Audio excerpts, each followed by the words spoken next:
오늘은 재산분할 Q&A 시간인데요. 제가 그동안 실제로 받았던 질문들을 위주로 구성을 해보았습니다.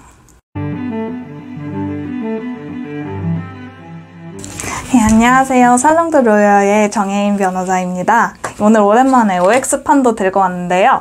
혼자 하려니까 어색한데 해보겠습니다. 재산분할. 어떤 재산을 분할하는 걸까요? 바로 혼인 중에 쌍방의 협력으로 취득한 재산을 분할하는 것입니다. 쌍방의 협력이라고 하는 것은 어떤 재산을 취득할 때 자금 조달 같은 직접적인 기여도 들어가지만요. 가사노동, 내조 같은 간접적인 기여도 들어갑니다. 그래서 전업주부도 이제 재산 분할 받으실 수 있는 거죠. 그리고 혼인 중에 취득한 재산이잖아요. 그럼 여기서 첫 번째 질문입니다. 혼인 기간이 한 7년 정도 됐는데 혼인 전에 내가 취득한 재산 상대방한테 나눠줘야 될까요? 정답은 O입니다. 특유재산이라고 많이 들어보셨죠? 그래서 혼인 전에 배우자 1방이 취득한 재산은 특유재산이라고 해서 재산 분할에 들어가지 않는 게 원칙인데요. 그 재산의 유지나 감소를 방지하거나 아니면 증식에 기여가 인정되는 경우라고 하면 이제 특유재산이라고 하더라도 이제 재산 분할을 받으실 수가 있습니다. 혼인기간 7년 정도라고 하면 이제 재산 분할 대상이 되고요. 그렇지만 기여도는 당연히 재산을 가져오신 분이 많이 가져가시겠죠. 그 다음에 두 번째 질문입니다. 이제 상대방이 바람을 펴서 이혼하게 됐는데 이 바람핀 상대방한테도 재산 분할 해줘야 할까요? 정답은 O입니다. 부정행위한 상대방한테 재산 분할 해줘야 되다니 이게 심정적으로 이해 못하시는 분들이 많이 계시거든요. 근데 유책성은 재산 분할과는 관계가 없습니다.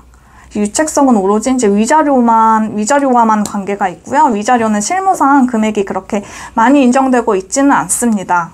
제 체감으로는 이제 서울가정법원 기준으로 좀 위자료가 증액이 되는 것 같기는 한데요. 그래도 그렇게 금액이 크지는 않거든요. 중요한 거는 결국 재산 분할인데 부정행위를 한 사람이라고 하더라도 재산 형성의 기여도가 크면 재산 분할을 많이 가져가십니다. 그 다음 질문.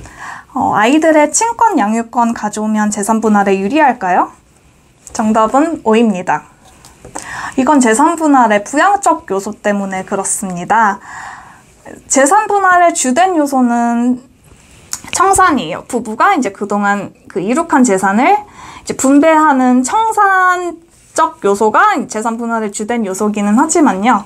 재산 분할의 부양적 요소도 고려가 되고 있습니다. 그러니까 재산 분할이 기계적으로 이렇게 50%에서 딱 산출되는 게 아니라 여러 가지 요소들이 복합적으로 고려가 되거든요. 예를 들어서 이제 대기업에 다니는 아빠, 전업주부인 엄마 사이에 이제 아이들이 있었어요. 전업주부인 엄마가 아이들의 친권 양육권을 가져갔다면 아이들은 그러면 이제 학원 못 다니게 되는 건가요? 아닙니다. 이혼 후에도 삶의 질은 비슷해야 됩니다. 양육비 매달 받는 것과 별개로 아이들이랑 엄마랑 같이 살 보증금은 마련이 되어야겠죠. 이혼 이후 당사자들의 생활 보장에 대한 배려가 이제 고려가 됩니다. 그래서 아이들의 친권 양육권 가져오면 재산 분할 5% 추가된다 이런 거는 아니지만요. 판사님께서 분명히 아이들의 친권 양육권이 누구에게 있는가 보시고 그거를 감안을 해서 판결을 내리게 되십니다. 그 다음은 제가 정말 많이 들었던 질문이에요. 혼인 기간 10년 넘으면 재산 분할 반반으로 분할하는 걸까요? 정답은 X입니다. 제가 실제로 이제 판결을 받았을 때 재산 분할 기여도 50% 나오는 경우가 정말 손에 꼽을 정도예요.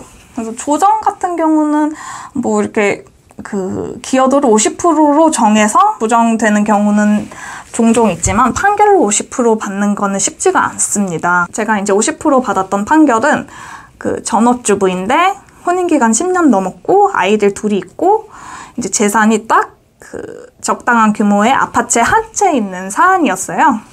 근데 또 이런 경우라고 하더라도 50% 무조건 나오는 건 아니고 사안마다 다 다르거든요. 그래서 이거 나랑 비슷하네. 그래서 나도 50%네. 이런 건 아닙니다. 참고로 말씀드린 케이스고요. 제가 최근에 상담한 케이스는 이제 전업주부셨고 혼인기간이 한 20년 정도 되셨고 자녀분들이 다 성인이 되셨고 했는데 남편이 상속받은 재산을 바탕으로 이제 수백억 대의 자산가가 된 케이스였습니다.